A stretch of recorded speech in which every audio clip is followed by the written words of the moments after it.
नमस्कार, grand news में आपका स्वागत है। मैं हूं रंजना। आइए नजर डालते हैं आज की हेडलाइंस पर।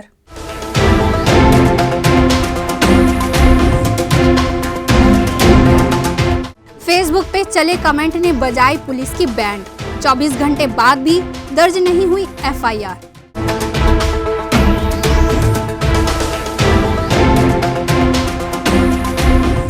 बढ़ती महंगाई के विरोध में महिला कांग्रेस का अनोखा विरोध। जलाया चूल्हा, बनाया खाना।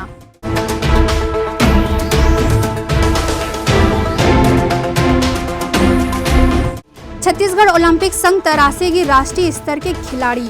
प्रदेश के मुखिया की पूरी होगी सोच। खेलबो गढ़बो नवा छत्तीसगढ़।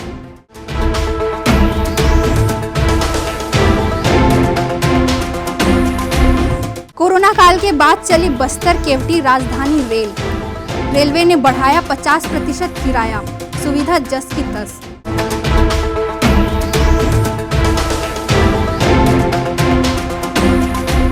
ग्रैंड न्यूज में अब खबरें विस्तार से। फेसबुक पे छिड़ा विवाद घर तक पहुंचा और फिर गाली गलौज से होते हुए स्मृति नगर थाने की गलियारों में जाकर सिमट गया। 24 घंटे तक थाने के दरवाजे पर बैठने के बाद भी आखिरकार क्यों नहीं दर्ज हुआ एफआईआर। पूरा मामला चंदा उगाही को लेकर फेसबुक में किए गए कमेंट से संबंधित है। डॉक्टर दीप चटर्जी, जो कि आरएसएस के सक्रिय कार्यकर्ता भी हैं, अपने फेसबुक में राम मंदिर निर्माण को लेकर निधि संग्रहण के संबंध में पोस्ट डाली थी। उसी पोस्ट ने पहले फेसबुक पर बवाल किया और फिर इस बवाल में घर पर तोड़फोड़, मां, बहन और बेटी के साथ अभद्र व्यवहार भी हुआ, लेकिन नहीं हुई तो वो एक एफआईआर। कल मेरे घर 1 बजे एक उग्र भीड़ आई और मेरे घर में असभ्यता करके चली गई। उग्र भीड़ का नेतृत्व श्रीमती चारुलता पांडे जी कर रही थी और उनके साथ उनके 2 पुत्र थे और 300 के आसपास की संख्या थी। संख्या बर्बर थी, असभ्य थी। उन्होंने मेरे घर में आके तोड़फोड़ की, मेरी बेटी को चमकाया, धमकाया, धमकी दी जान से मारने की। उसे ये भी चेताया कि तेरे पिताजी को बोल फेसबुक पे ज़्यादा पोस्ट वोस्ट ना लिखे, नेतागिरी ना करे, नहीं तो हम उसकी जान ले लेंगे, तेरे ऊपर तेजाब छिड़कवा देंगे या तेरे चेहरे को ख़राब कर देंगे और तेरा तस्वीर ले लेते हैं, तो कभी ना कभी तो बाहर जाएगी, तेरे साथ अश्लील हरकतें की जाएंगी हम लोगों के द्वारा। वहाँ पे कई सारी महिलाएं भी थी, पुरुष भी थे, 9 युवक भी थे और इनके 2 पुत्र तो सबसे ज़्यादा बदतमीजी किए मेरे घर में आके। और ये घटना निंदनीय नहीं है, अब ये घटना दंडनीय है और मेरे साथ विश्व हिंदू परिषद, संघ के कार्यकर्ता, भारतीय जनता पार्टी के कार्यकर्ता, सीनियर, जूनियर, मेरी उम्र के लोग, यहाँ पे कल से हम लोगों ने स्मृति नगर चौकी को घेर रखा है। यहाँ पे आप देख ही रहे होंगे, हम लोग यहाँ पे धरना देके बैठे हुए हैं कि मेरे परिवार के साथ न्याय मिले। मैं न्याय की गुहार करता हूँ प्रशासन से और मैं छत्तीसगढ़ पुलिस की तारीफ़ भी करता हूँ। अगर वो कल नहीं होते तो मेरी जान ले ली जाती। यही पुलिस आज शायद मेरा पंचनामा करती या पोस्टमार्टम करवाती, जो नहीं हुआ उन्हीं की बदौलत। मैं उसी पुलिस प्रशासन से ये आग्रह करता हूँ कि मेरी मांग यही है कि मुझे न्याय दिया जाए।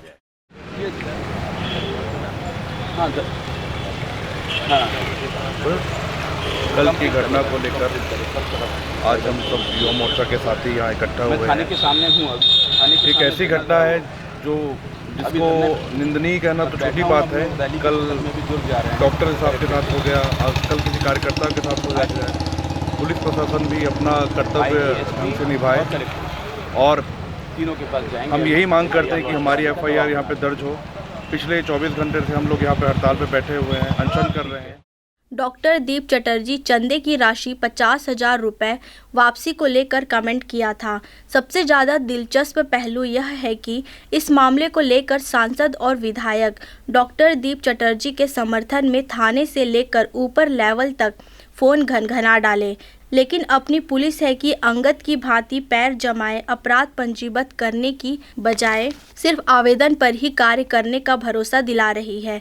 लेकिन इस मामले का एक पहलू यह भी है कि सोमवार की दोपहर सैकड़ों भाजपाई सरोज पांडे हाय हाय के नारे लगाते हुए जिला कलेक्ट्रेट का घेराव करने पहुंचे। वहीं जिला कलेक्टर को ज्ञापन सौंप अपराध पंजीबद्ध करने की मांग की। कैमरा पर्सन सनी देवांगन के साथ संतोष तिवारी की रिपोर्ट। बढ़ते पेट्रोल, डीजल एवं घरेलू गैस के दाम के विरोध में महिला कांग्रेस ने भिलाई में प्रदर्शन किया और जमकर केंद्र की मोदी सरकार को कोसा। भिलाई के पावर हाउस चौक पर महंगाई के विरोध में एक दिवसीय धरना प्रदर्शन किया गया और केंद्र की मोदी सरकार द्वारा पेट्रोल, डीजल और घरेलू गैस के दामों में लगातार वृद्धि का जमकर विरोध किया गया। इस दौरान प्रदर्शनकारियों ने केंद्र सरकार के खिलाफ खूब मुर्दाबाद के नारे भी लगाए।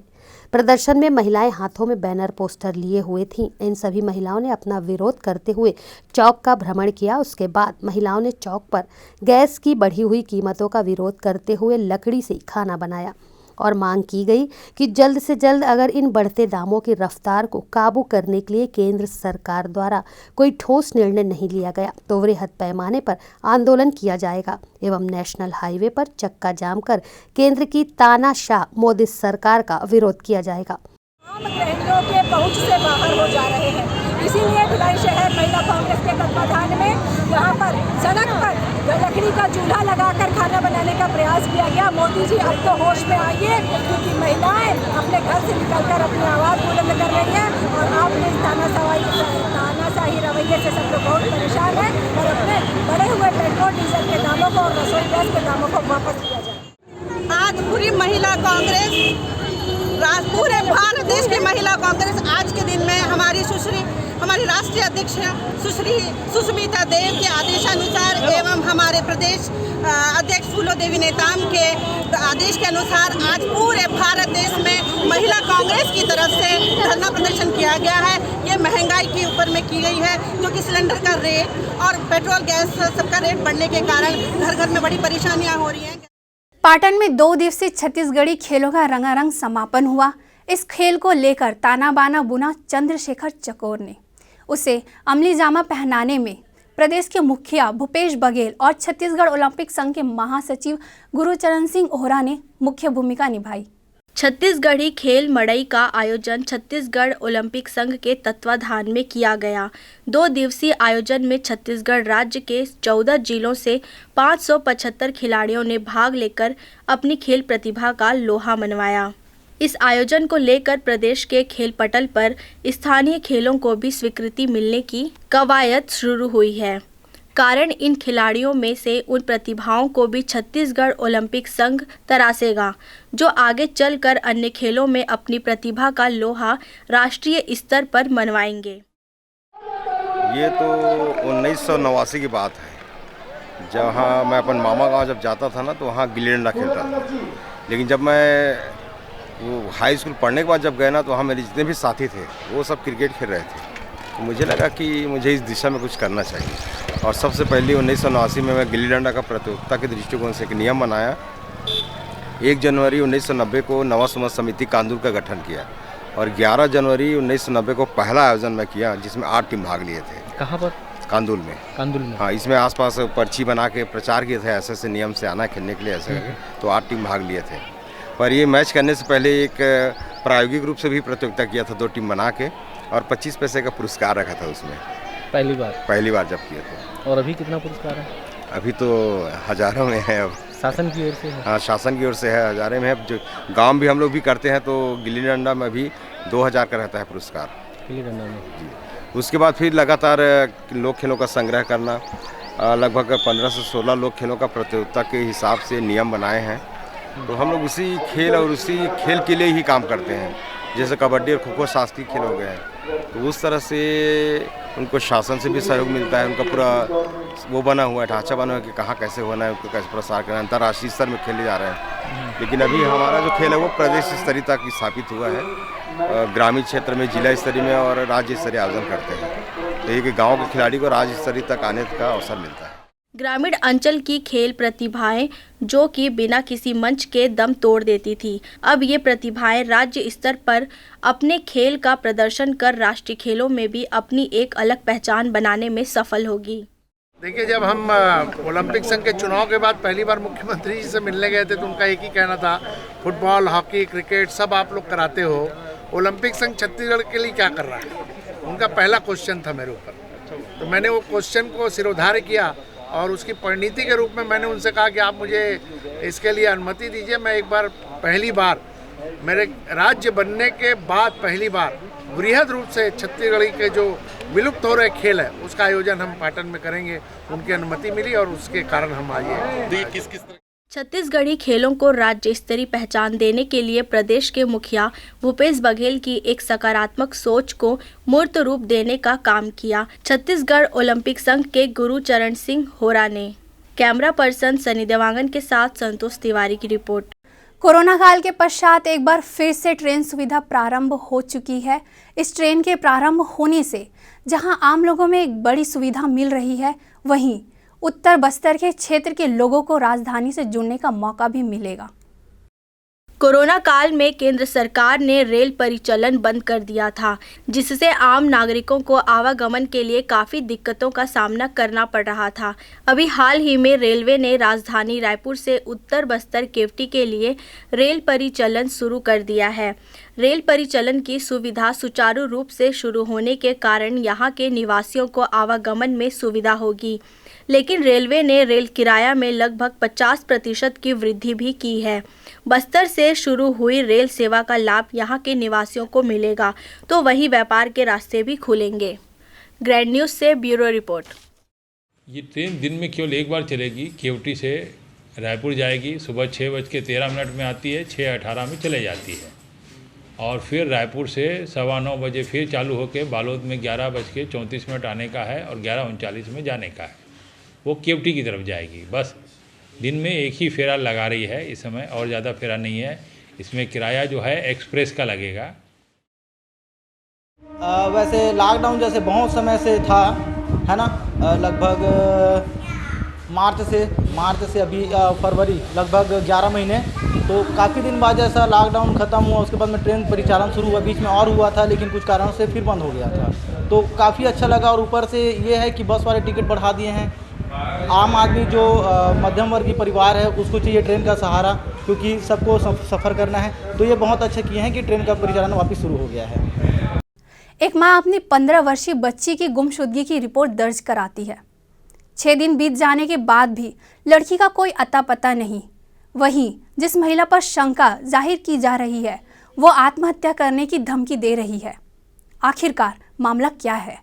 मामला कैंप 1 स्टील नगर का है। भिलाई नगर निगम में सफाई कर्मी के रूप में कार्यरत श्रीमती ए सोनी की 15 वर्षीय पुत्री ए माही 17 फरवरी से लापता है। छावनी पुलिस थाने में ए माही के गुमशुदगी की रिपोर्ट भी दर्ज है। घटना दिनांक को ए माही सुबह 10 बजे चर्च जा रही हूँ कहकर अपनी मां से बोलकर निकली थी, लेकिन 6 दिन बाद बीत जाने के बाद भी उसका कोई पता ठिकाना नहीं मिल पाया है। मेरा लड़की बुधवार के दिन 10 बजे घर से निकली है और औरत के पास गई, बोलते 100 रुपया मांगने के लिए। तो घर में गया तो 100 रुपया नहीं है मेरे पास करके चले गई बोलती। वो अपना काम में निकल गई और मेरी लड़की अलग से गई बोलती। वो लड़की साइकिल में जा रही थी और मेरी लड़की पैदल जा रही थी। और वहाँ पे मिला, कहाँ पे, मोरिया टाकिस के पास मेरी लड़की का साथ फिर मुलाकात हुआ बोलता। उससे फिर मुलाकात हुआ, वो लड़की से फिर मांगा, बोलता दीदी मैं कहीं भी भाग जाऊँगी, मेरे को 100 रुपया देना करके बोला। उसके पास बल्कि मेरा दीदी का नंबर है, उसका चाची है मेरा दीदी, उसके पास नंबर है, फिर भी हम लोग को वो फ़ोन करके नहीं बताई है। हाँ, तब हम लोग ढूंढे हैं। फिर दूसरे दिन एक भाई ने बताया है तेरा लड़की है, कौन है मैं नहीं जानता हूँ, लेकिन वो लड़की का साथ, देवी का साथ वो लड़की जा रही थी करके। घर से निकलने के बाद ए माही वहीं पर आगे निवासरत देवी के घर पर पहुंची और उससे 100 रुपये की मांग की। रुपए नहीं मिलने पर ए माही वहां से निकल गई। वहीं देवी और माही की मुलाकात पुनः मौर्य चंद्रा छविग्रह के समीप पुनः हुई। उसके बाद से ही ए माही का कुछ भी पता नहीं चल पाया है। 17 तारीख को एक बालिका कैंप एरिया से गुम हुई है। जिसमें 363 का अपराध पंजीबद्ध किया गया, गुम इंसान भी कायम किया गया है। और उसकी जो गुमशुदा बच्ची की मां ने ये बताया है कि गुरुद्वारा के पास में एक लेडी है, देवी तेलुगु है, और जो कि वो चंद्रा मोहरा के पास में जिस दिन वो लड़की गई थी उसके साथ में देखी गई थी। उस महिला से पूछताछ की गई है और मामले की जांच चल रही है इसमें। पुलिस जांच में देवी को बुलाकर बयान लिया, लेकिन जब ग्रैंड न्यूज़ की टीम देवी के घर पहुंची तो वह घर से निकलकर आत्महत्या करने की धमकी देने लगी। आखिर क्या कारण है कि देवी आत्महत्या की धमकी क्यों दे रही? क्या उसने ही एमाही को कहीं छुपाया है या फिर उसे यहां से कहीं और ले जाकर छुपा दिया? कैमरा पर्सन सनी देवांगन के साथ संतोष तिवारी की रिपोर्ट। वक्त है एक छोटे से ब्रेक का, आप बने रहिए ग्रैंड न्यूज़ के साथ।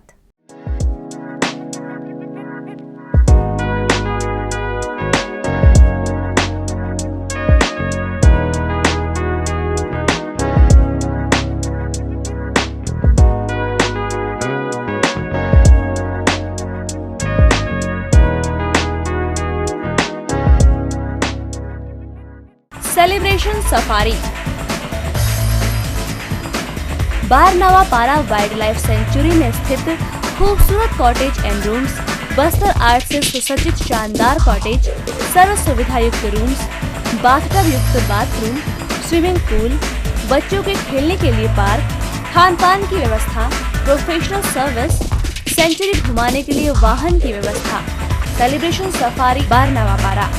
For booking and more details contact 9425507202।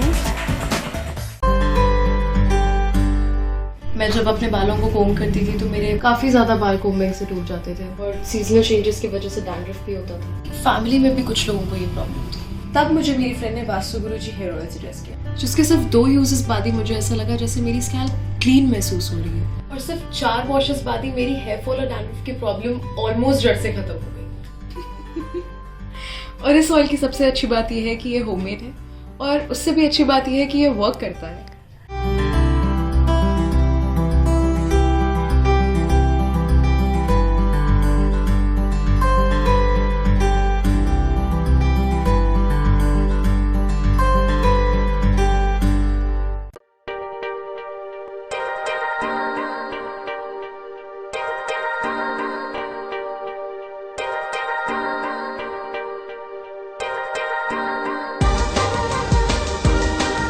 Relationships are forever.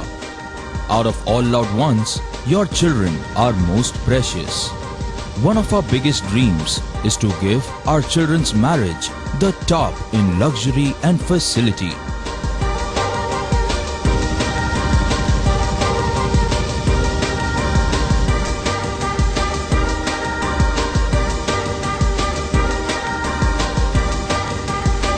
In today's busy life, you cannot afford to take time out for everything to be perfect for your marriage. And you cannot compromise on quality of service for your guests. Our customized marriage packages are made just according to your wish. This presentation will acquaint you with the different luxury packed marriage packages available. This package has an elaborate menu with 60 mouth-watering items. Bharat Swagat including welcome drink, snacks and sweets. A breathtakingly decorated welcome gate and the arena decorated with flowers. To give you the best colors in view, we organize special light effects for all areas. We take care of decorating the groom's car to its best attire and exclusive DJ beats for extreme fun and valet parking to make your guests feel like an emperor. Our exclusive add-ons give you unlimited freedom to customize your ceremony to its best. दुर्ग जिले में चिकित्सा के क्षेत्र में वरदान साबित हो रहा एसआर हॉस्पिटल एवं रिसर्च सेंटर।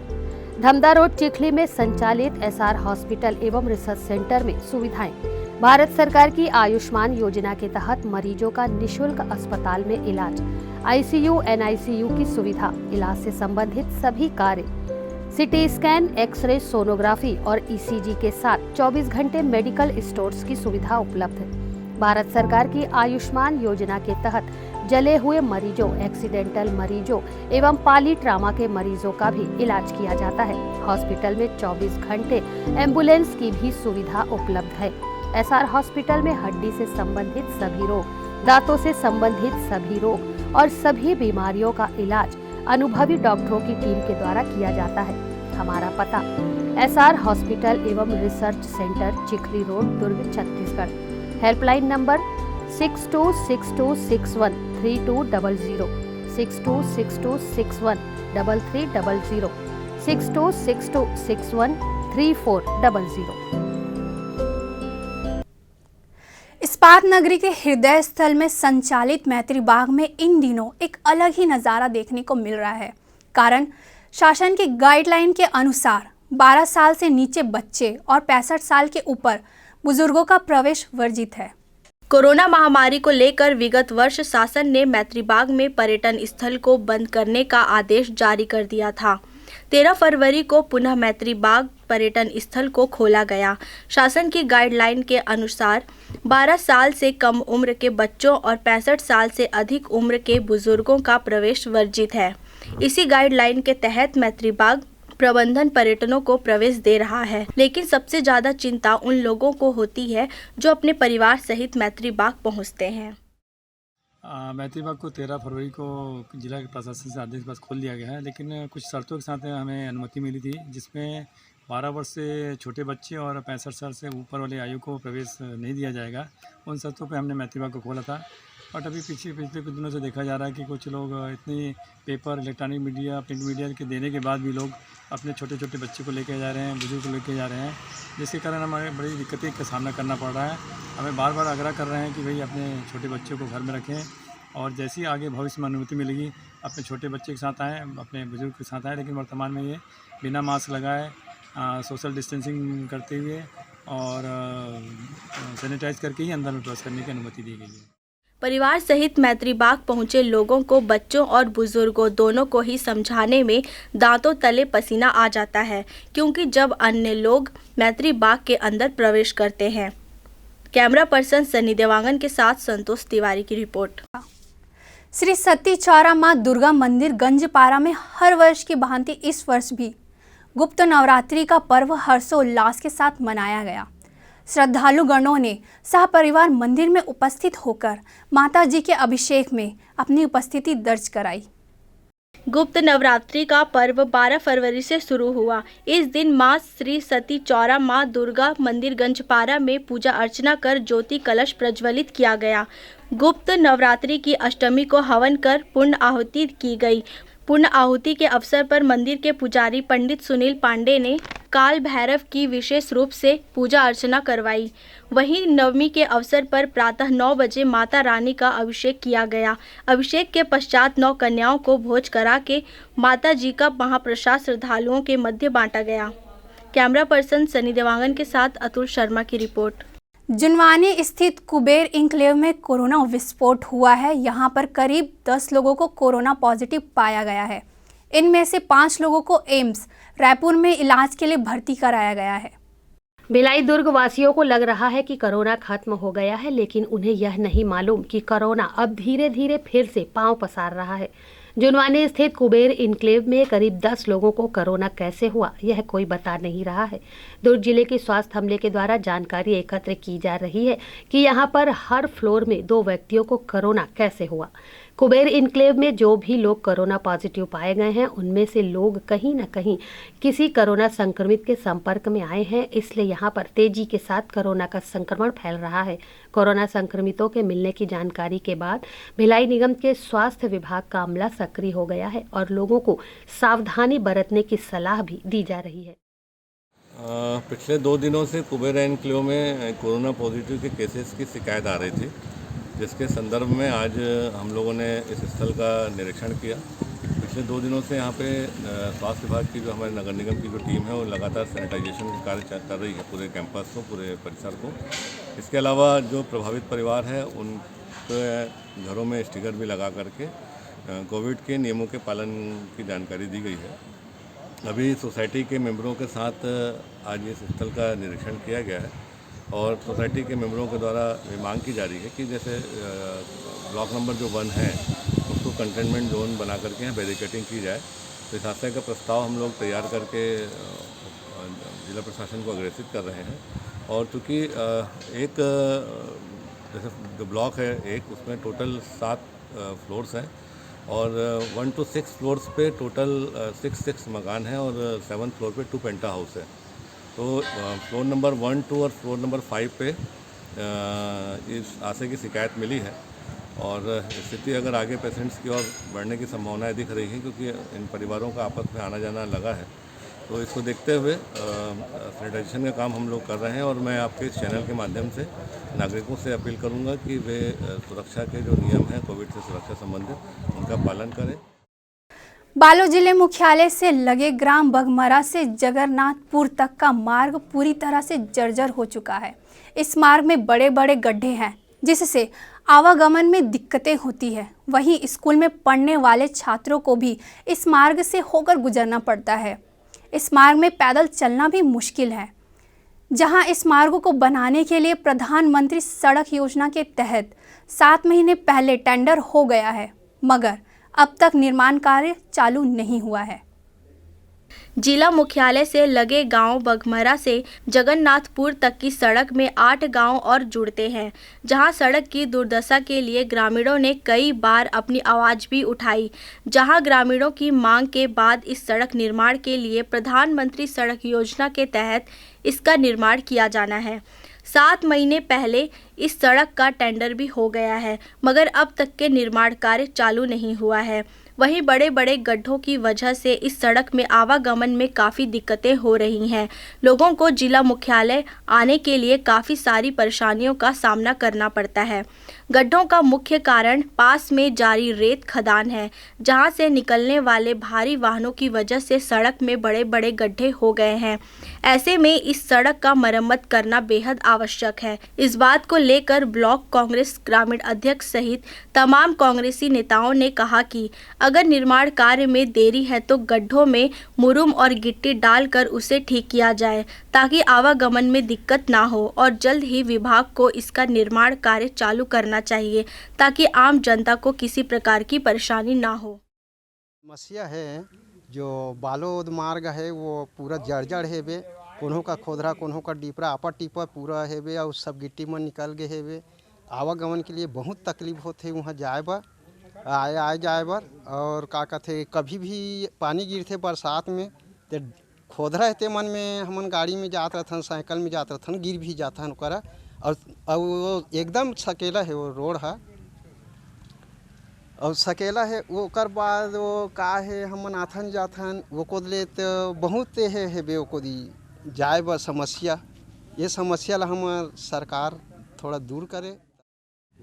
बहुत सारा समस्याएं हैं। बरसात में तो चलना ही मुश्किल दुर्लभ हो जाता है, क्योंकि सड़क भी सकरा है, गाड़ी का आना जाना हमेशा लगा रहता है। मेन रोड पड़ता है और जुंदा से मतलब बालोद रोड। और अभी वर्तमान में ओरमा से जो निकल रहा रेत, भारी वाहनों की वजह से रेत भी धूल उड़ता है और आए दिन एक्सीडेंट होना मतलब लगभग तय रहता है, हो भी जाता है। सर इसको ख़राब हुए बहुत दिन हो चुका है और शासन प्रशासन को बार बार लेटर दे चुके हैं और ये लोग ध्यान नहीं दे रहे हैं। और अभी वहाँ इतना एक्सीडेंट होने की संभावना है, बारिश में पानी भर जाता है, इधर उधर एक्सीडेंट बहुत वो होता है। तो शासन से निवेदन है कि जितना जल्दी हो सके तो इस सड़क को पूर्ण करें। छत्तीसगढ़ सरकार अब NCDX मार्केट के माध्यम से छत्तीसगढ़ के धान की बोली लगाएगी। यहां ऑनलाइन मार्केट संचालित करने वाली कंपनी से जुड़े प्रतिनिधियों ने ऐसे फर्मों से बातचीत शुरू की है जो छत्तीसगढ़ का धान खरीद सकते हैं। NCDX मार्केट के माध्यम से छत्तीसगढ़ सरकार ने इस वर्ष न्यूनतम समर्थन मूल्य पर खरीदे गए धान में से 20 लाख मीट्रिक टन की बिक्री के लिए बोली लगाएगी, जिसके लिए 35 फर्मों ने इस सौदे के लिए रुचि दिखाई है। राज्य सरकार ने इस वर्ष न्यूनतम समर्थन मूल्य पर करीब 92 लाख मीट्रिक टन से अधिक की धान खरीदी की है। सरकार ने यह खरीदी केंद्र सरकार के इस भरोसे के बदौलत की थी कि वह राज्य से 40 लाख मीट्रिक टन धान सेंट्रल पूल के लिए लेगी, लेकिन ऐसा नहीं हुआ। केंद्र के दांव पेच के बीच केंद्र ने राज्य से मात्र 24 लाख मीट्रिक टन धान लेना मंजूर किया, जिसके तहत FCI के माध्यम से चावल लिया जा रहा है। सरकार के पास अब भी 20 लाख मीट्रिक टन धान शेष बच रहा है। केंद्र सरकार द्वारा 40 लाख मीट्रिक टन चावल लिए जाने का वादा करने के बाद भी कम मात्रा में चावल लेने से राज्य सरकार के पास बड़ी मात्रा में धान बच रहा है और समय रहते इस धान का निपटारा यदि नहीं किया गया तो देर सबेर यह धान खराब होगा और राज्य सरकार को भारी नुकसान उठाना पड़ेगा। इसलिए राज्य सरकार ने 20 लाख मीट्रिक टन धान खुले बाजार में बेचने का फैसला लिया है। इस सौदे से सरकार को घाटा भी हो रहा है, लेकिन बड़े घाटे के बजाय छोटा घाटा स्वीकार करने के अलावा सरकार के पास फिलहाल कोई रास्ता नहीं है। धान की बोली लगाने की प्रक्रिया पर छत्तीसगढ़ शासन के गृह मंत्री ताम्रध्वज साहू ने क्या कहा, आइए आपको भी सुनाते हैं। पूरा खरीदा, उनको पैसा दिया, उनका नीलामी की जा रही है। नीलामी, हम अपना चीज को हम नीलाम करें चाहे कुछ करें, उसमें किसानों का अपमान का। बीजेपी आरोप लगा रही है कि बीजेपी के पास कोई मुद्दा बचा नहीं, 15 साल में कोई काम कर पाए नहीं। और माननीय भूपेश बघेल जी के नेतृत्व में जितना अच्छा काम हो रहा है, पूरे भारतवर्ष में छत्तीसगढ़ मॉडल अपनाया जा रहा है हर चीज को। माननीय मुख्यमंत्री जी का तो स्पेशल अभी किसान आंदोलन हो रहा है। भाजपा वाले जाके वहाँ नरेंद्र मोदी के सामने हड़ताल करें, चक्का जाम करें, किसानों के लिए करें। वहाँ जा करके हमारे मुख्यमंत्री जी ने बहुत स्पष्ट कहा है कि छत्तीसगढ़ मॉडल से धान खरीदी वहाँ करा देना। बस एक चीज कर दे, एक देश एक व्यापार की बात, तो एक रेट की बात कर दो ना, समर्थन मूल्य की। ये तो हम लोग कहते आ रहे हैं, हमारे मुख्यमंत्री कहते आ रहे हैं। हम किसान का धान खरीद के उनको उनका पैसा दे दिए, उसके बाद वो संपन्न है किसान, कर्जे से अलग हट गया। अब हमारी चीज को हम क्या करें, सरकार के घाटा होगा, किसान का नुकसान नहीं होगा। फिलहाल धान बेचने के लिए प्रक्रिया आरंभ हो चुकी है और MEML कंपनी के माध्यम से ये बिक्री की जाएगी, जिसके लिए पंजीयन की प्रक्रिया भी पिछले दिनों की जा चुकी है। ग्रैंड न्यूज़ के लिए दुर्ग से वीना दुबे की रिपोर्ट। ग्रैंड न्यूज़ की खबरों में फिलहाल इतना ही। मुझे दीजिए इजाज़त। नमस्कार।